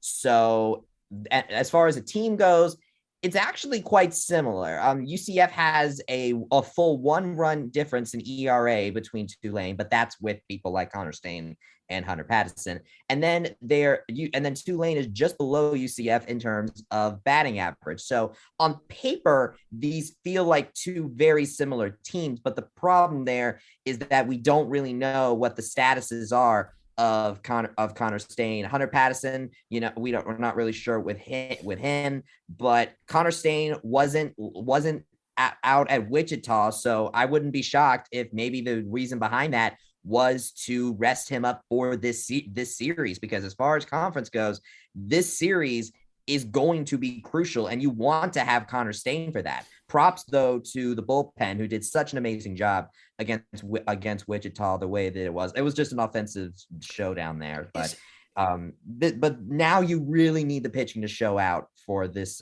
game this series with Tulane. Yeah, I'm looking at the schedule here right now. Like I said, and by the way, ECU in that RPI, I found them. They're 55th with Tulane, like we said, 3 spots ahead of them. And then UCF is actually in the 100s. So if UCF is going to get to the NCAAs, even sweeping Tulane is not going to get them a high enough jump, I think, in the RPI to get them off the bubble. Well, they're not even on the bubble it's going to come down to the conference tournament. So if you're Greg Lovelady, Bryson, do you just hold off for now? I don't want to say I'm not saying throw the series. I'm saying, if somebody's hurt, you're going to be a little bit more careful about it in the regular season, and in the hopes that you have fresh arms for the conference tournament in Clearwater, because if you're going to get into the NCAA and extend your season, that's where it's going to happen. It's not going to happen this weekend, right? Yeah, you're right about you're right about that. But you're right about that. That is another option there. I mean, the using the bullpen strategy and just let the offense do the work did work out well against Wichita State. But my problem is that Tulane, I don't think is going to be able to go down that easily. I mean, like I said, they have two of their players have 2 of the highest batting averages in the conference. I mean, I don't think Lovelady would want to just, throw the series or anything, because because obviously the higher seed you have, the better time you'll have in the conference tournament. Now, would you want to push Stain if you start him? No, do not push him too hard. If he says he's having a little issue, get him out of there, because you got to make sure that you have him in the conference tournament. But if he's good to go, then you really need to put him here, because a pitcher like Stain is a pitcher that can get you the win here. And you can win this league is wide open. You can win the conference and you still get rings if you win the regular season title, even if that does not mean an NCAA tournament bid. And I got to tell you, if they somehow win this conference title, Greg Lovelady might be the best job he's ever done, considering all the injuries. Oh my gosh. They lost Alex Freeland and Nick Romano. I mean, we've been without Nick Romano for a while, but then they lost Alex Freeland. I mean, the injuries to this team over the course of the past 2 seasons are just mind-boggling. Like, what did this pandemic do to this team? Yeah. Well, they've got, as of right now, 12 conference games left. At South Florida, at Houston, Cincinnati to finish out. In addition to 3 non-conference midweek games, including a game at number 2 Miami on May the 11th. They play this Tuesday, after the Tulane game, they play Tuesday at UNF in Jacksonville, which has not exactly been easy in previous meetings. Last time UCF played there earlier this season on March 13th, they lost 4-2. So, but here they are, tied for first place and playing. Keep winning conference series. Greg Lovelady said in a radio interview with Mark, their goal is to win every conference series. 2 out of 3, man. 2 out of 3. And so far they're 3-1 in conference series. Yep, and just to give you an idea, against the remaining 4 teams in conference, obviously Tulane, they're tied for first. That's the softball standings. That's not what I need. After that, one more set of games at South Florida, who they swept earlier this year. South Florida's 4-8, tied for second to last in the conference. After that, at Houston for 3. Houston is 7-5, 1 game behind UCF, ECU, and Tulane at the moment. So they're tied for 4th place with Cincinnati, and then Cincinnati, who UCF would finish the schedule with in late May, who is, like I mentioned, tied with Houston 7-5. So those 2 teams, Houston and Cincinnati, tied for 4th place, 1 game back of the trio of Tulane, ECU, and UCF. So that puts us. We'll have a better idea after Tulane, because Tulane's pretty good. We'll get, but again, gotta go 1 game at a time, and hopefully we give them the rock bottom this weekend, Bryson. The rock bottom. If you smell what the Knights baseball's cooking, huh? That's the rock for Bryson. That's just so you know. Every is a crucial weekend for this team. And hey, if they manage to score enough earned runs on the lowest ERA pitcher in the country, then I wouldn't count them out. Moving on to tennis. Disappointing weekend for both men's and women's teams. The men's team lost to USF 4-3 in the first round. And then the women's team also lost to USF in the first round, actually the quarterfinals of the American Tennis Championships, 4-3. Obviously, the loss for the men's team is devastating. For the women's team, though, Bryson, right now, that may actually end up being more devastating because the men's team had a losing record. They would have had to play themselves into the NCAAs, we believe. Now, they're going to get some individuals and doubles in there. But when we talk specifically about the women, they may have had an opportunity to host, slip right through their fingers. Yeah, I would say so. I mean, the good news is that looking at the rankings, they're ranked number 22 now as in the ITA rankings, and so the at-large is definitely going to be on the table now. The selection show, by the way, for women's tennis is going to be on May 2nd at 6:30 p.m. on NCAA.com. But yeah, I think that they basically lost their chance to host there, but. I mean, I wouldn't be all that worried about it being on the, this team has won a good solid amount of times on the road. Obviously hosting helps, but in the end, I think that losing here can be a really good wake up call for this team going forward into an NCAA tournament. All right, so what do we expect? And I want to take obviously the women's team. We do expect still to get into obviously considering how well they played throughout the balance of the season. The men's team, what are we thinking right now for them? We're team wise, I don't think it's going to happen, but individuals, singles and doubles, are we going to have some guys go? All right. Well, team wise, UCF is ranked number 50. So they are the highest. I wouldn't expect them to be selected, but I would be shocked if they were. As far as individuals go, you have the doubles duo of Trey Hildebrand and Bogdan Pavel, who are ranked number 37 in the country. So I think that very much is a possibility. The ranked number 44 is Leighton Cronhay and Bogdan Pavel. So I don't know how they would approach that. They'd have to pick whoever got in the higher ranked one would get in, right? Yep. I would think so. But the point, shout out to Bogdan Pavel, by the way, being a part of 2 top 50 ranked pairings. I mean, dang. So, and then also Trey Hildebrand is ranked number 89 as a singles player. Now, is that enough for them to get selected as an individual? Don't know, but 89 probably not. I'm thinking, but we will end up finding out the selections for the individual tennis team, the tennis tournaments is going to happen on May 3rd. So it's the next day after the team selections, and that's going to come out in an NCAA.com press release. So I think but bottom line is that more than likely we'll find out what the postseason fate of the women's team on May 2nd.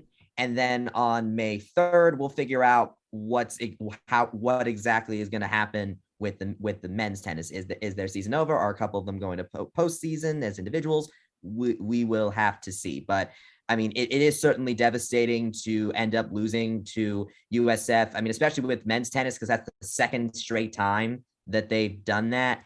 And then you have the women's team. It was just a shock to lose to them. I mean, it's a rematch, so I completely understand why it happened. I mean, it happened, but it's certainly a shock. Yeah, Hopefully it'll be a surprise. That was a surprise. Yeah, I think you're right about that. Let's move over to golf. Men's golf finished in 4th place at the American Athletic Conference Championship in Brooksville. Three Knights finished in the top 10, Teddy T-Tac, Johnny Trevally, and Igor Eroshenko. They await their fate. March the 4th is when the NCAA men's selection show takes place. However, we know one golf team is already in the dance, and that is your UCF women's golf team. They are headed to Ann Arbor as the number 5 seed in the Ann Arbor Regional, May 9th through the 11th. That broke earlier today. We're recording this on Wednesday, obviously. One of 12 schools selected for that regional, playing at the University of Michigan.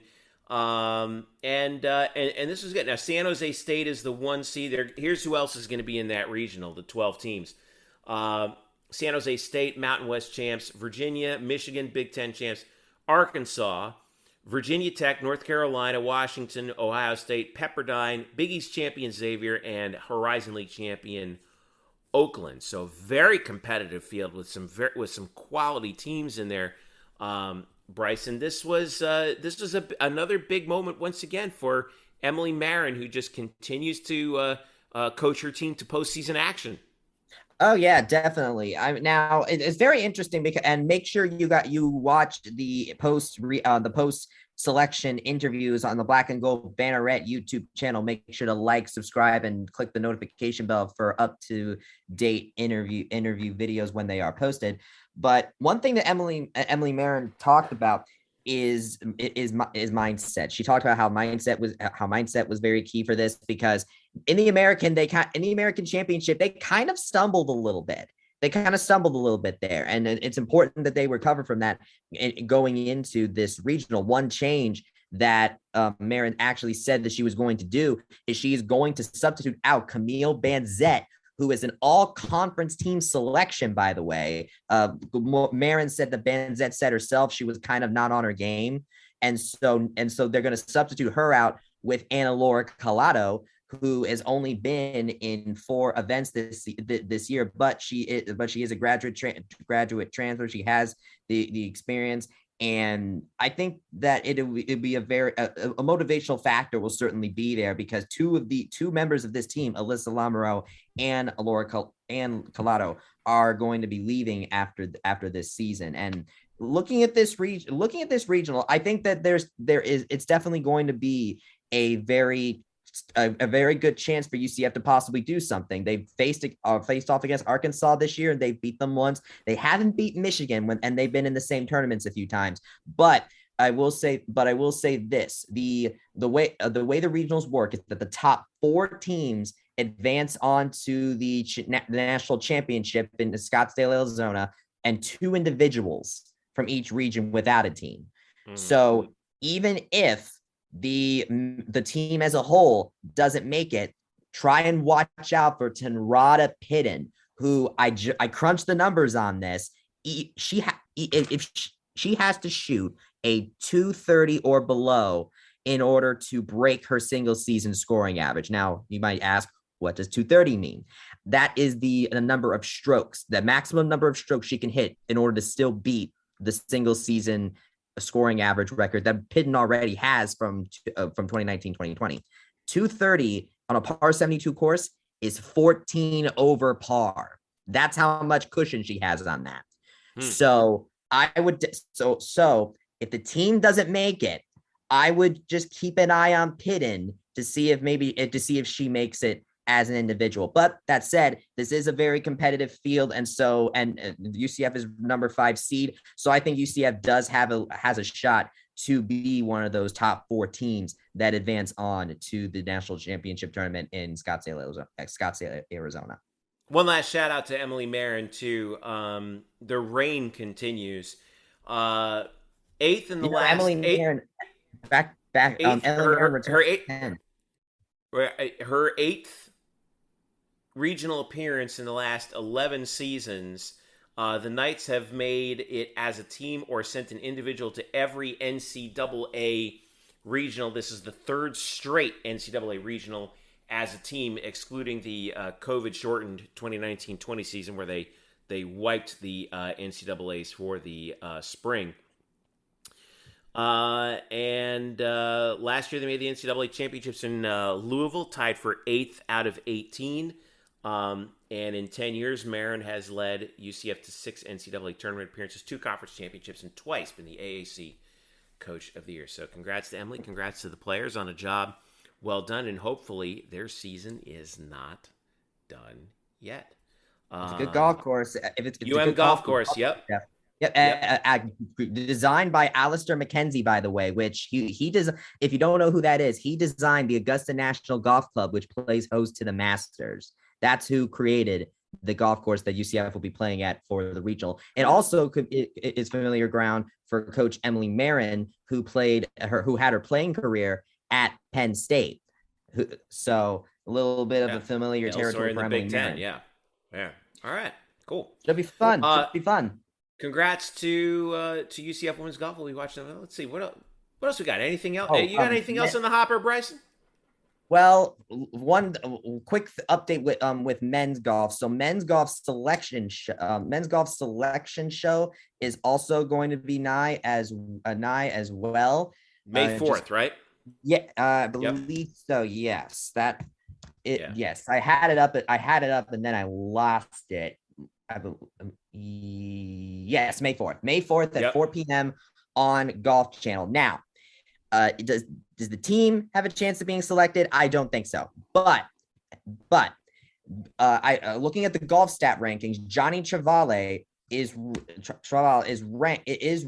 ranked on the golf stat rankings at number 169.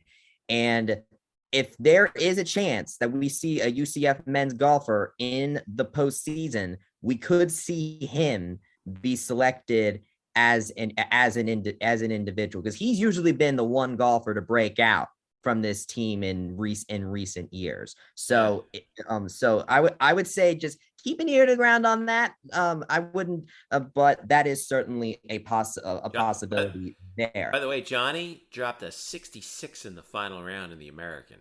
Oh yeah, great comeback out of him.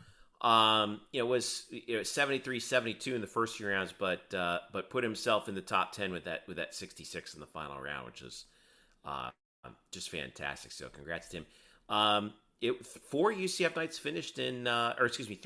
nights finished below par in the American, with T-Tac tied for 7th, the leading UCF night at -6, and UCF as a team finished at -6 too. So -6 getting you 4th place. Wow. It was a really good tournament.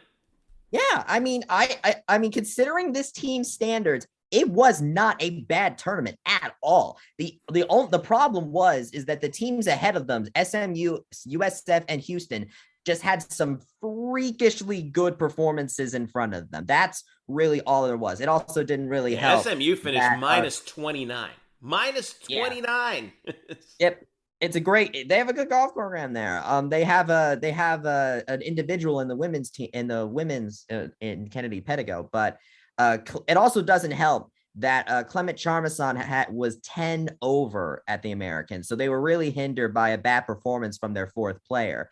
So, and which really goes to show you how vulnerable a golf team can be. You're only as good as your weakest guy. And in this case, the team's weakest guy ended up being near the bottom of the totem pole, and that dragged them down a lot in terms of the standings. But that it's not to say that the team itself had a bad tournament. Again, they had 3 players in the top 10. The problem is that the competition just was able to step it up. It is what it is.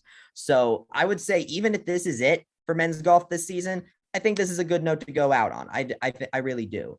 I want to extend some congratulations to the rowing team's 3rd varsity 8 boat, who won 2 out of 3 races at the Lake Wheeler Invite. So congrats to them. They have one more regular season event on April 29th, on Friday, the Iowa Invite. That's their last regular season event before they have to go to the American Conference Championship on May 15th. It's a bit of a long gap there, Jeff.